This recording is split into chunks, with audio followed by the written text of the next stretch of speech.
We're going to Filipino bakery daw. Mom! We're going to Manila Bakery. Yeah. Hello. And this is my dad. He's just in the car, I think. I don't know where my dad is. Let's just see if he's... I don't know if he's in the car. Oh, that's not the car. Something else. Oh, he's staying in the car, I think. So, sorry. Bel, saan ka? Hi, Bel. Ano? Welcome to Hi, Tita. Pandesal. You want pandesal? Gusto Yeah. pandesal? Palaman. Iba ka? Oh, ito yung Mamon. Oo ba? Mamon, Goldilocks. I don't really like that though. Ito ano? Hi, Tita. Ito ano? Anong gusto mo dito? Pinaroto.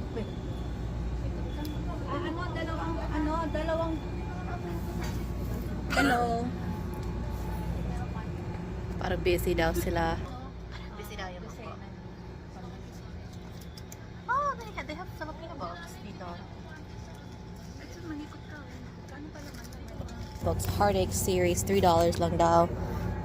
Anong gusto mong palaman?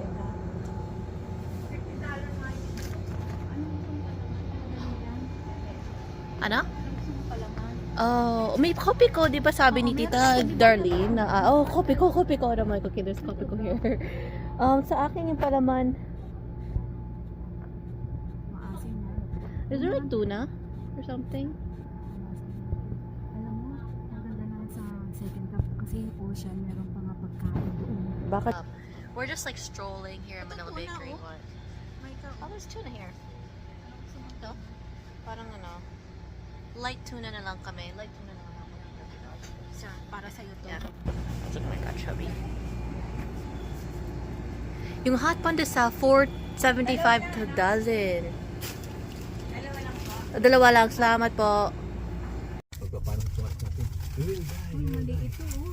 Kasi like what happened is like palagi si dad like he keeps hitting the curb or something. Bilis, dito wala. Kaya sabi ko, Wala. I'm not gonna die. Dito ka na, dati ko ngayon. Eh, may truck dyan eh. Highway. Oh, may burrito boys din dito, ha? Marami, siyempre. There's a lot here. Naawa din ako doon sa pwesto nila ng Luis pala. Baka ba? Diyan yan, di ba? Baka sasara na eh. Baka sabi niya, baka magsasarado na. Kasi siyempre, wala po. Hindi na maalis ang gusto eh. Yun o. Maalis siya dito. Ikaw no, Bel? So yun ang maalis yung anak niya. Hindi, kasi merong hindi naman long distance relative ni tito, ni daddy mo. Distant relative. Nandito, I don't know if you remember Luis Don Juan, yung barber, where I had sometimes I have my haircut. Oo, bakit? They have a salon, right? Here, business. Oh yeah, di ba sabi mo nakapinsa mo yan or something? But unfortunately, they had to go home. They went home with their son, and the son got sick in the Philippines, had a stroke. So they cannot come back here. So they have to have their son kasi ano eh, intensive care eh, Oh shit. sa bahay. So they cannot come back here. Oh, okay. So very expensive. They don't have any medical coverage. So all their earnings and the savings were spent. Oh, Ngayon, yung bahay nila dito, binenta. And they plan to come back. They cannot even... why did they pay just, bakit hindi nila dinala yung anak nila dito for medical care? out. Kasi nung time nila, mahirap kasi pag doon na inatake eh. Kaya ngayon danger eh. Kaya nga pag uwi naman yung mami, we need to stay long there. Once na doon kami na hospital, mayroon ma-transport dito. Do, what's it called? Private healthcare. Kaya ngayon, naghihirap sila kasi nagkataon yung anak niya na na-stroke doon, lumpo, paralyzed. Oh my Yung gosh. asawa, hiniwalayan pa. So yung dalawang anak, nasa care nila, nung parents niya. Saka, hindi mo matandaan na, nag-aalaga pa ng dalawang apo, plus yung anak niyang lumpo. So talagang, buti na lang, doon sa probinsya nila, meron silang farm na maliit lang sa kabahan. Pero ang gusto ni Manong Luis, umuwi na sila dito. Ngayon, wala silang titiran Kasi dito. they cannot use their olive. Oo. Sayang yun. hindi nila magamit kasi yung OF, kaya they planted to come back again here. Ang problema, wala na silang titira. Ngayon nagtatanong kay daddy mo kung magkano na renta. Sinabi naman ng daddy mo, totoo, mahal na. Wala nang mura dito. We are still happy nandito tayo eh, dahil yung sa healthcare eh. Yun nga. Wala silang Tapos yung coverage. dalawa nilang na invest na pondo sa Pilipinas, binebenta nila para lang meron silang pamasahe. Ngayon, lahat ng investment nila ngayon natapon. Ngayon ito, problema, hindi na manage ng mga anak kasi yung isa rin naman yung anak, dahil yung anak niya lasinggero, hiniwalay din ng asawa. My goodness. Ngayon yung anak, nandoon din sa anak niya, kaya ang problema nila. Kaya nakakawalan kami. We are at Square One. Fair one. Anong pinili mo, Belle? Ito. Yan, this one. I don't know, noodles. combo 3. Noodles. I'm praying. Sabi daw ni Dad, praying.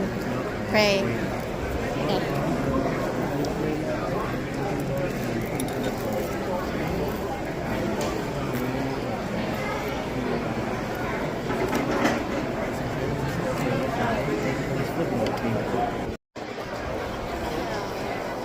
Hello.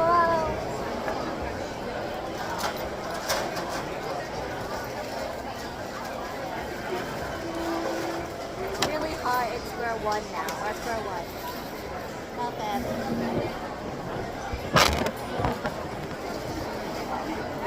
I got like the combo with this sesame chicken and honey garlic chicken with Coke. I don't know if you can see it. Watch mom. Combo ni mom. 40 minutes tayo yung libreng space ko sa phone.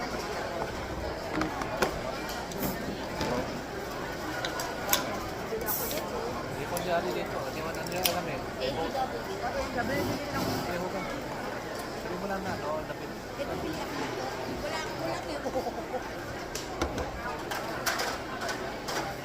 Getting a straw down. Baka susunod ko si mom.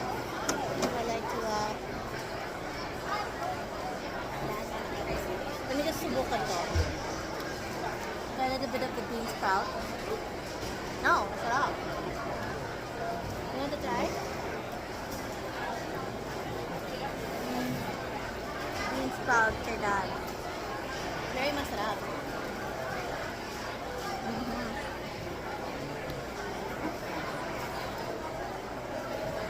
Yung unang chicken nila, sesame chicken. Oh wow, masarap din to. Oh,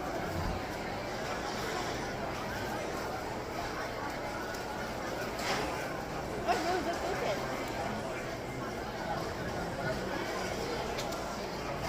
Honey garlic chicken daw nila. Look at.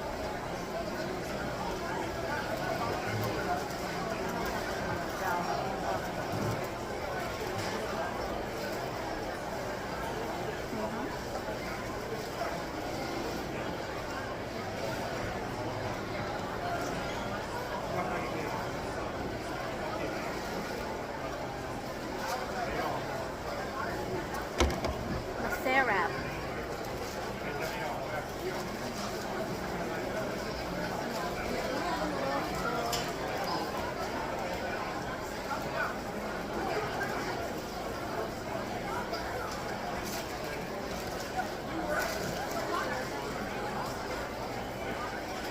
Balik si mom.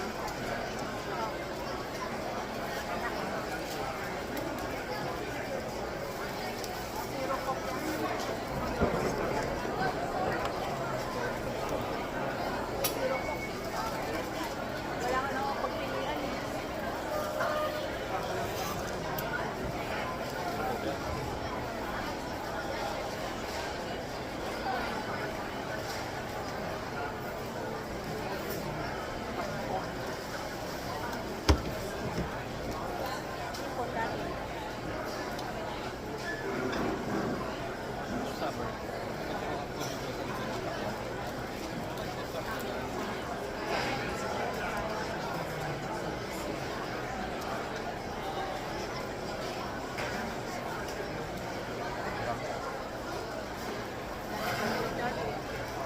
dalawa ko, hindi mo ako sa dalawa ko po ako wala na.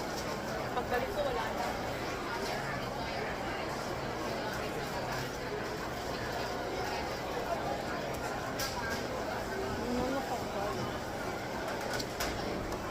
Simbag mo na.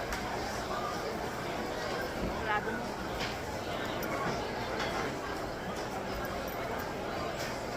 Kasi ang dami na ito. Dad.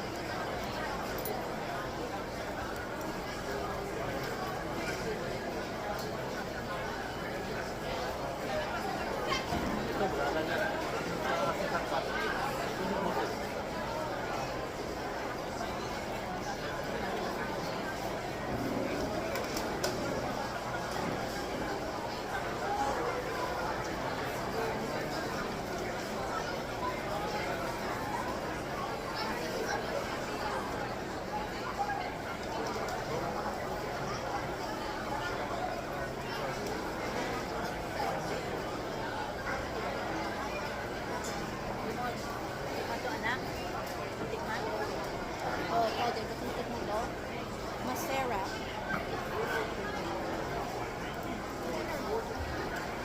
Ano ako na. Imunin na.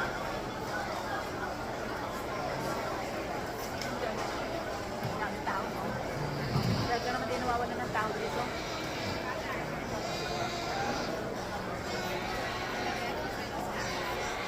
Parang dininitaan ko ng servo. Dininitaan. Servo. Wow. Mababa.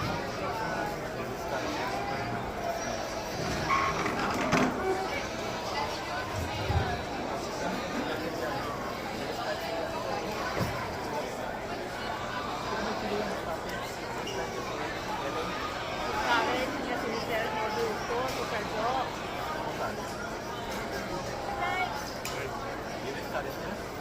Parang ganun eh, di ba sabi niya ganun? Chapter niya eh.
Tama yung sabi ko. Naano dyan eh, pero wala. Kasi wala na.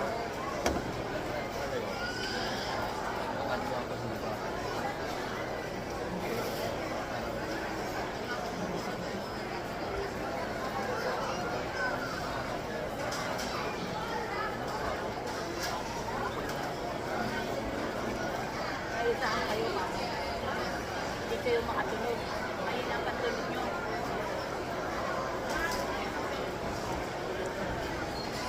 Sarap.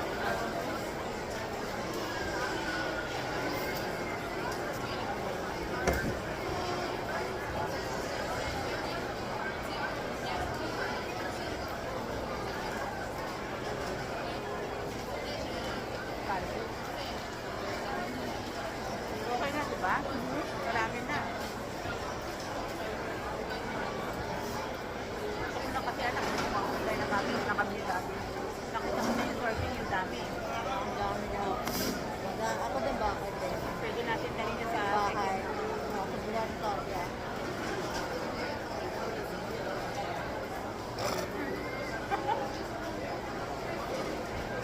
Kaya. Ever.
ng tao sa Canada kasi parang sa kanila sobrang halo na. Dami na. Hindi na, parang sobra na yung pagkahalo-halo. Marami na.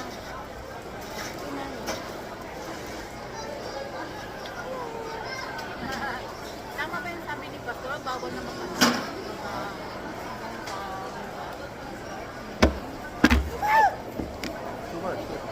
Worship pa, pero sabihin pa ng park. Worship at the park.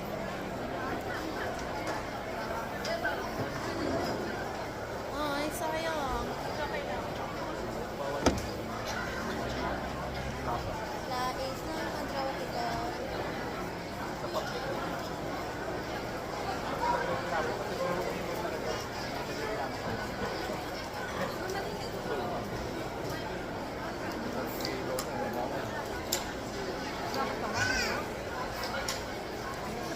At naman eh, hindi naman pero ibig sabihin lang kinuha na yung mga nasa sa loob, hindi ba sila cultural. bawal na. Kahit Muslim mga worship pa.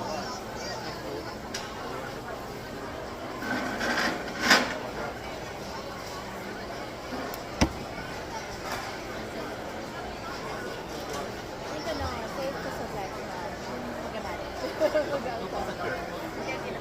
Hello.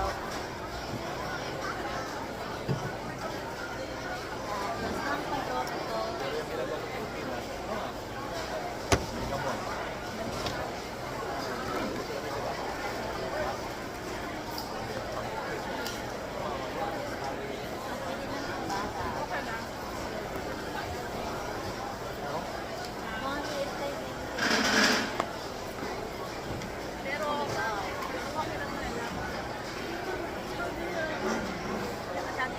Pero di ba meron din dito sa mga bus, sa ano, There's like a baby staring at me, so. And the lime. Here at Second Cup, I got my raspberry Italian soda. Mom, ano bang kinuha mo? I got like the caramel coffee. ano? Caramel coffee daw to. I don't know why she got that. But like, sa kotse kami ni Dad, ang talakayan lang. Pero syempre, parang nagdedebate kami ni Dad. Pero it's not Kasi sabi, away. It's not hindi away daw, pero kaunting debate. At ano, yung paksa, dapat ba bumalik sa Pilipinas kung may sakit ka? Sabi ko, syempre, kung wala kang private healthcare, yung point ko, kung wala kang healthcare na privado, syempre, wag ka pumunta kasi gagastusin mo sarili mo. Pero kung may private healthcare ka bilang individual, hindi naman ano, sabi ni Dad, si Ma'am, magsasabi. Anong sabi ni Dad? Actually, medyo doon lang sa ano, hindi kasi naintindihan ni Daddy yung sinabi mo. Pero, ano, tama yung sabi mo na kung meron kang PhilHealth doon at you can afford, then kaya mo magbayad. Pero kung hindi ka makapagbayad, that's the point. Yun ang parang ano ng daddy mo eh. Kasi we've been there for almost ilang dekada na, kaya alam ni daddy yung hirap. Noong time namin kasi walang ganyan. Kaya ngayon, walang alam si daddy sa mga mga changes ng Pilipinas ngayon. Kung meron man, bayad, that's good for foreigner who will come there and stay there. But for those people na matagal na doon at walang ganyan, talagang mahirap. Okay? Yeah. Ano, kung sumasang-ayon ako sa... Yeah, kasi tama ka rin eh. Why not, kung merong PhilHealth, kaya mo magbayad. Something happen sa'yo, wala kang problema. Pero sa mga katulad ng nangyari kay Manong Luis, siguro, priority niya yung pagpapagamot ng anak niya, wala siyang care magbayad. Dahil hindi naman kasi siya magtatagal supposed to be there eh. Kaya lang, hindi na sila makalabas kasi hindi nila maiwanan yung anak nila. Kasalanan ng anak, alam mo why not? Kasi, yung anak daw niya yun, matigas ang ulo. Sabi na, kasi meron yata siyang, may asawa na siya. Ngayon, yung asawa niya, ay, gusto daw umuwi sa Pilipinas kasi nakahanap na daw ng girlfriend. Ngayon, nang umuwi, sabi nung tatay ni Manong Luis, huwag ka na umuwi kasi baka mamaya may mangyari sa'yo. Nagkatotoo nga. Pag-uwi doon, after 2 weeks, kasi gusto niya ma-meet yung magiging asawa niya doon. After 2 weeks, may stroke. Pero, pinasal yata sila doon. Tapos yung babae na alagaan siya. Pero nagsawa na daw yung babae sa kakaalaga. Umuwi yung babae sa nanay doon sa probinsya. Hindi na daw bumalik. Kaya naiwanan yung dalawang apo doon sa dalawang matanda. Si Manong Luisa kasi Manong Josie yata yun. Sila nag-aalaga. Plus yung anak niya na lumpo, naalagaan pa nila. Buti na lang daw, may farm sila doon sa malapit sa probinsya ng daddy mo. Lapit doon. At the same time, meron silang bahay na maliit. Kaya lang, kailangan gastusan yung anak kasi maraming gamot. So, naubos lahat yung investment nila. Pati nga daw dito, meron yung bahay sa Square One. Ngayon, ito naman, nakakaawa din. Yung, di ba, napunta ka na anak doon sa hairstyling nila, remember? If you remember. Yeah, Louis hairstyling. Oo. Kala ko actually bakla sila. Pero actually, pinsan ng dad ko. Ibig sabihin na parang distant relative ni Daddy, oo. Ngayon, akin. yung time na dumating kami dito, successful yung yung business. Successful talaga kasi si Manny Luis ang nag-aasikaso. Pero ngayon daw, yung anak niya isa, inamin naman niya kay Daddy, si Jan ang pangalan. Lasinggero daw. Lasinggero dito. Ngayon, yung lalababae na fed up, iniwanan din. Tapos yung anak ngayon, naiwan na naman doon sa anak ni Mano, si Jan. Kaya magulo daw ang buhay ng mga anak niya. Buti na lang daw, meron silang bahay sa Square One, yung investment nila.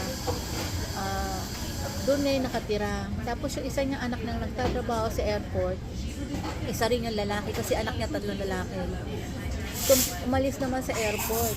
Gusto na lang daw niya umuwi sa Pilipinas. Pero habang naghihintay ng ano niya, nagpupunta siya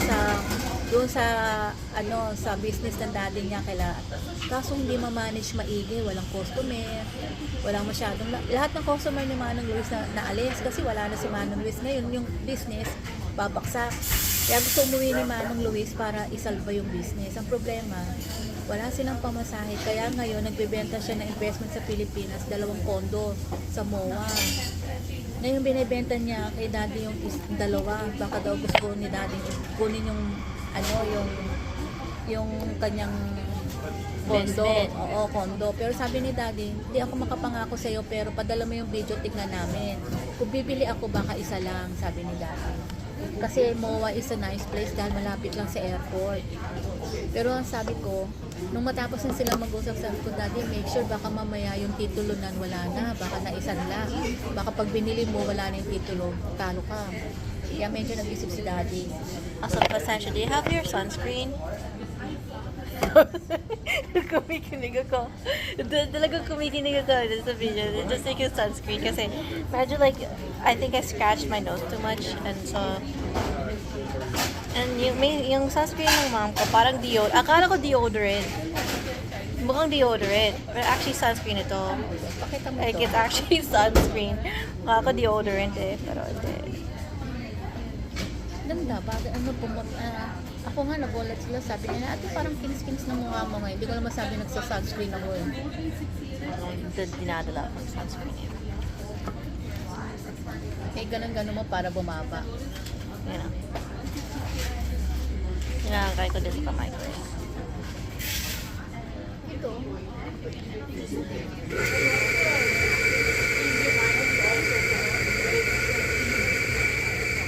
Andun pa sila? Andun pa sila? Yung 2 matanda? Andun. Maganda yung place. Hindi, teka, may cover yan. Ano?